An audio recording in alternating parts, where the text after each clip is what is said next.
The mistake Fast and Furious still hasn't learned from Han's return in F9 fulfilled a demand from fans, but it came at the expense of doing serious damage to the Fast and Furious franchise.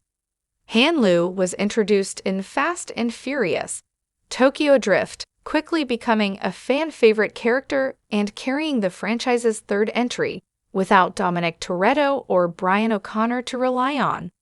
The ending of Tokyo Drift also revealed that Han was an old friend of Dom's, which allowed the character to return in some of the series' subsequent movies, despite having been killed in Tokyo Drift.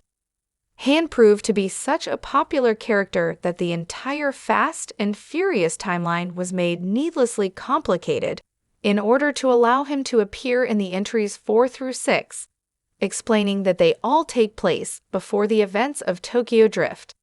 There was subsequently some retconning to make it so Deckard Shaw was responsible for Han's death, introducing the new villain in an epic way. However, following considerable fan backlash, more retconning allowed Han to return, albeit in a ridiculous way that changed the franchise for the worse.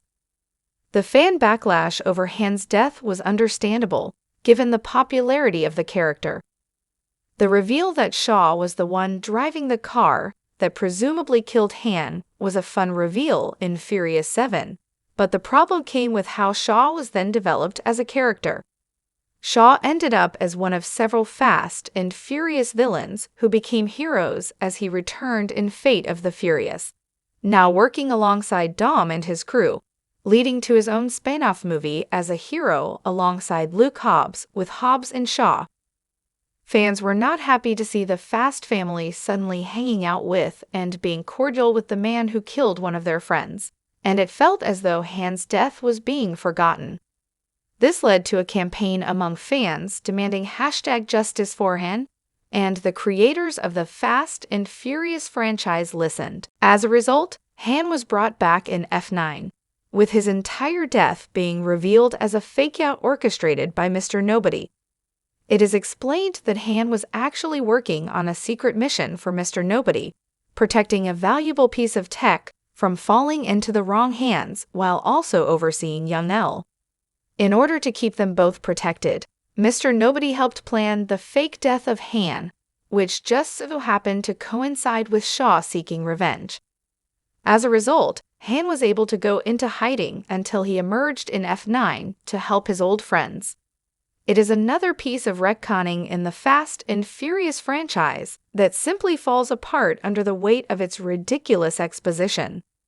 The details of the perfectly planned takeout death are hard enough to believe, and rewatching the scene in either Fast and Furious, Tokyo Drift, or Furious 7, it is clear that things did not go down the way that F9 suggests. However, more than that, it feels completely ridiculous when looking back on Han's character in Tokyo Drift. That movie presents Han as an easygoing and cool street racer, with not a care in the world other than winning the next race. To have to accept that he was also secretly working as an international spy in order to save the world is asking too much from audiences. Ironically, in demanding justice for Han, they forced the franchise to completely ruin what they initially loved about the character. Death in the Fast and Furious movies had previously been a little hard to take seriously after the soap opera-like storyline of Letty's fake death and subsequent amnesia in Fast and Furious 6. However, Han's return pushed things too far and ruined a lot of the stakes in these movies. While it is exciting to see Dom and his crew on these dangerous missions around the world, it is hard to elicit thrills from the audience when they have made it, so that death means nothing. Han's death in Tokyo Drift made for a truly surprising moment in the franchise as well as an emotional one. Opening Furious 7 with the idea that Shaw was responsible for killing Han helped make it seem like the heroes were facing a very real threat. Undoing all of that not only takes away from those moments, but also damages the storytelling in these movies in a way that they will not recover from.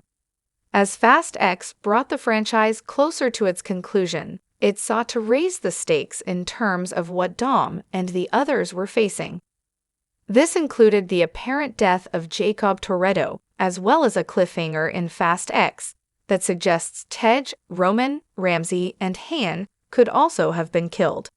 However, the Fast and Furious franchise has already proven to fans that they are afraid to permanently kill any major characters, so it leaves no reason for fans to feel anything about the fates of these characters.